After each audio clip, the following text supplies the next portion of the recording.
Welcome to the Butterfly Effect. I'm Chris Horner. This is stage 8 of Dauphiné 2023. It's an action-packed stage when I show you the profile. Over 150 kilometers long, but 6 climbs in today's stage. And they start climbing right from kilometer 0. It's up, down, up, down, up, down. Little bit of a small valley, maybe 10 kilometers or something. Then they're going into an HC, followed by a couple more big climbs. And then the last climb at just under 2 kilometers long, but with 24% sections on a super narrow climb that'll go all the way up and finish this last stage of Dauphiné. Now, what's going to happen if you're the director sitting in the bus? Well, if I'm Jumbo-Visma, it's easy, right? You just go back to the plan that worked yesterday on stage 7. He let all the breakaway guys try to keep the pace fast at the beginning of the stage, and you set a steady tempo back there. You ride Christophe Laporte early. Then, of course, you're going to ride the big working guys in Jumbo-Visma, talking Dylan van Baarle and Nathan van Hooijdonk in the early part of the stage. And then you have Thijs Benoot go to work near the final couple climbs of today's stage. And you have Walters just come into this last 2-kilometer climb. And you have Jonas Vingegaard light it up and win 3 stages at Dauphiné plus the overall classification. And maybe he can take a KOM jersey if he wanted to along the way, but it's not necessary. It's an easy plan, right? That's 101 basics of bike racing. Well, when the cameras come on with 50 kilometers to go, that's not the plan Jumbo-Visma is doing, because they're going to break the #1 rule on the butterfly effect. You viewers know that rule really well, but the ones who are new to the channel, the #1 rule on the butterfly effect, you never leave the #1 rider on your team when he's riding good form and his name is Jonas Vingegaard. Never break the #1 rule. Well, cameras come on, we see 4 guys in the front group. Those 4 guys, Thijs Benoot's up there, Julian Alaphilippe, the Frenchman from Soudal Quicksteps there. We see Champusson there from Arkea Samsic. And then we see Ciccone from Trek Segafredo. 4 riders with a gap of about 1.5 minutes on the Peloton behind. We look at the Peloton chasing, and who do we see on the front? Well, that's Dylan van Baarle. That means with Dylan van Baarle on the front that they've already lost Christophe Laporte and Nathan van Hooijdonk. And they have Thijs Benoot in the front. Guys, that's 50% of their team that's already lost here when the cameras come on with about 50 kilometers to go. Now you have Thijs Benoot in that front group, and a lot of people, you'll hear the commentators all the time tell you that he's getting a free ride, he's sitting on up there. Of course, Thijs Benoot will be sitting on in this group of 4 up there with the 3 guys doing most of the work, but that doesn't mean it was a free ride. It means he had to do a lot of work to get in the break originally, and then when the break was massive in size and it was blowing up all over the place from attacks being made by Julian Alaphilippe, from what I'm told from the GCN commentators, Thijs Benoot would have to follow those attacks too. And guys, if I jumped you off the Chesterfield right now and said, get on the wheel of Julian Alaphilippe when he's attacking earlier in the stage, I can tell you it's not a free ride, and you're going to be burning some bullets, versus if you were back there sitting on Nathan van Hooijdonk's wheel and Dylan van Baarle's wheel, you would be sitting back and you'd have it easy. Now, the other problem with having Thijs Benoot up in this front group, you got 3 guys back there. One's riding the front, Dylan van Baarle, which means he can't get bottles. You got Attila Valters there, but if he has to drop back past the 30 guys riding behind him, go into the cars and come back up to the front group, I can tell you from experience that's not easy on the legs, so you're going to burn some chips there. Now, we know Jumbo-Visma, if you watch a lot of bike racing, they always have some feeders along the course, and you'll see those guys getting bottles with gels there, but it's not the same thing as going back to the car and deciding, hey, I want a Coke, I want a Snickers back there, have the director pass that up to you, and then ride back up to the front. The guys on the side of roads don't give you the same kind of calories that you can get from the back of the car when you go back there and you want something specific for yourself, like me, like a Coke and a Snickers. You can't get that on the side of the road most of the time. So that's what having 3 guys in the front, and one's your race leader, Jonas Vingegaard, one's riding the front, and Attila Valters means he's got to drop back to the car if Jonas Vingegaard wants anything special from the director sportif. Now, you can say, okay, they got a guy sitting on in the front. Well, Jumbo-Visma, Jonas Vingegaard can always bridge up to him. But we already saw in yesterday's stage 7, that's not necessary, right? Remember what stage 7 looked like? That's right. Thijs Benoot drilled it, stretched the Peloton all out, then Valters killed everyone. Jonas Vingegaard solo. It's a perfect strategy. It's strategy 101, and the easiest, most reliable, dependable strategy in the world is to do that tactic. So When I see 4 guys going up the front with Tiespanut sitting on, you know I don't like it at all. I think it's a bunch of knucklehead tactics up there. We got 2 guys in between the Peloton and the 4 guys up front. That's Jonathan Castroviejo and David De La Cruz from Astana. De La Cruz will get dropped, and then he'll get picked up from the Peloton behind, being led by Dylan Van Barle still. Up front, Jonathan Castroviejo, with about 30 kilometers to go, will bridge up to this group of 4. This will tell you, with one guy bridging up to the group of 4, that these guys up front, their legs are probably getting a little bit tired. With 25 kilometers to go, they're going to start the col de port, and look at Julian Alaphilippe looking over at Tiespanut. Let me back the film up, though, just a little bit, because there was one detail I forgot going over the last 2 KOMs. It was Tiespanut taking a bunch of the KOM positions there away from Ciccone, getting first, and Ciccone getting second over the last 2 KOMs. And when I backed the film all the way up to the KOMs previous, it was my man Victor Campenaerts. And you'll see him in the interview before the stage started. He said, for sure, Lotto Destiny's going to do something in today's stage. We don't know what. Well, my man Victor Campenaerts took a bunch of the KOM points early in today's stage and then got dropped. And you'll see him in the time back there. He's about 5, 6, 7, 8 minutes behind the Peloton. But he's in a good spot right now still to win the KOM competition if something should happen up here at the front and Ciccone doesn't get a ton of points.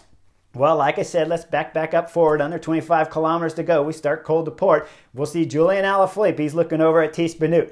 Tiespanut's been stealing KOM points, probably upsetting a lot of guys in this group of 4 here, because the 3 guys have been working hard. Tiespanut's been getting a free ride, but stealing KOM points. Now, Julian Alaphilippe accelerates. We look over to the left. That's Ciccone, and they're going to split the rider in the middle. That's Jonathan Castroviejo from Ineos.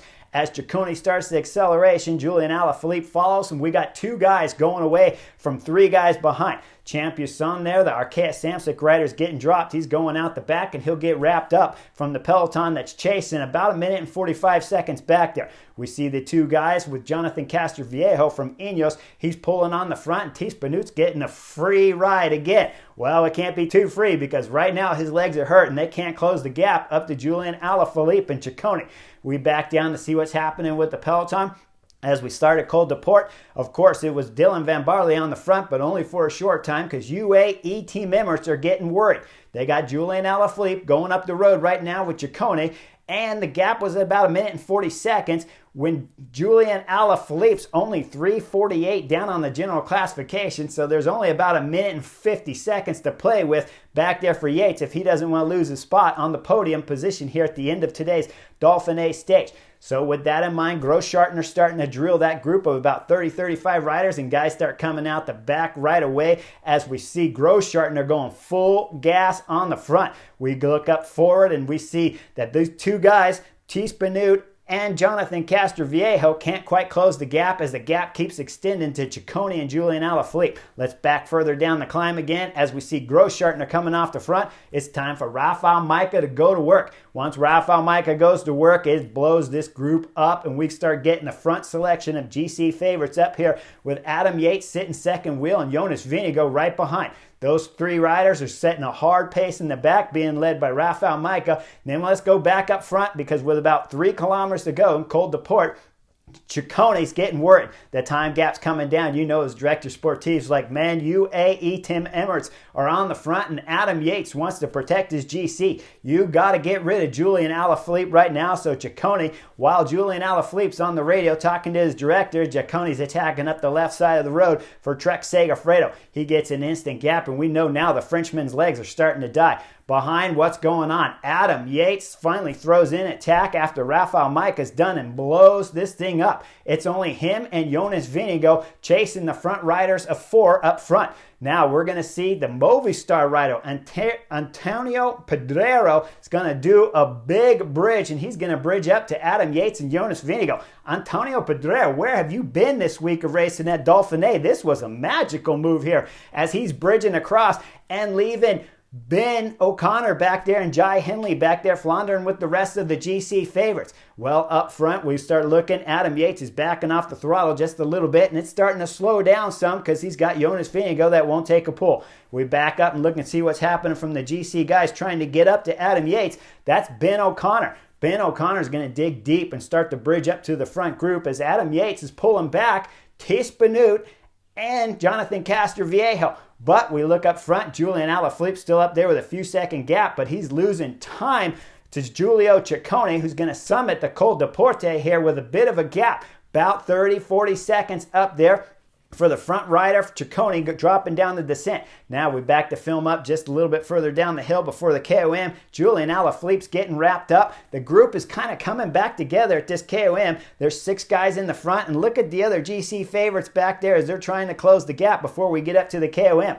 Everything will come back together for the chasers behind as we near the KOM, but Antonio Pedrero jumped away from the GC favorites right before the top of the KOM, so he's got a little gap. I told you Julian Alaphilippe was wrapped up. Now he's swinging on the back of that group going over the KOM, but Ciccone is bombing the descent. Now, guys, he's going through the corners, railing his bike all over the place, trying to gain maximum time because he knows with 2 kilometers to go when he goes up this last summit climb, if he wants to win today's stage, he needs to have about 40, 50 seconds would be nice in order to win the stage, or Jonas Vingegaard might come across from the group behind. Now, going up the climb up Côte de Port, I didn't like the tactics a whole lot when you're pulling Jonas Vingegaard, but this is the last stage of Dauphiné. You got Ciccone going solo. You got Julian Alaphilippe between that. You just hope that Adam Yates can throw in a Hail Mary here and possibly Jonas Vingegaard will come off. But as you see at the top of the KOM there at Col de Porte, with everybody going over the top together, about a dozen riders, that Thies Benoot's going to get on the front, and Rafael Majka's on the front too. So Jonas Vingegaard's still getting a free ride.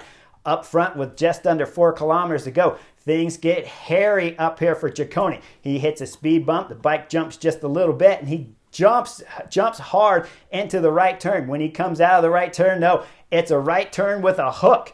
The Trek Segafredo rider's all the way up next to the railing with nothing but a drop off after that. His bike's going to be just over the white line and slightly in the gravel. And somehow Ciccone keeps his bike upright, starts sprinting again, and doesn't even hesitate through the next turns. So you know up there he's fired and focused. Now behind, what was going on? Rafael Majka's pulling down the descent. Thies Benoot's on the front for most of it, and they're trailing Ciccone by about 45 seconds. One rider still in between, Movistar. Antonio Pedrero's trying to do everything he can. He's not gaining any on the Peloton behind being chased, and he's not gaining on Ciccone, who's putting a little bit of time on the GC favorites behind. We go into the last final 2.5 kilometers. You see the road is crazy narrow there. Ciccone's going to tighten up his shoes. He's going to go into 1.9, the last right-hand corner before the climb starts proper. He dives in there, just misses the cops and the fans there on the right side of the road, and comes out and gets ready to start the final climb here at Dauphiné 2023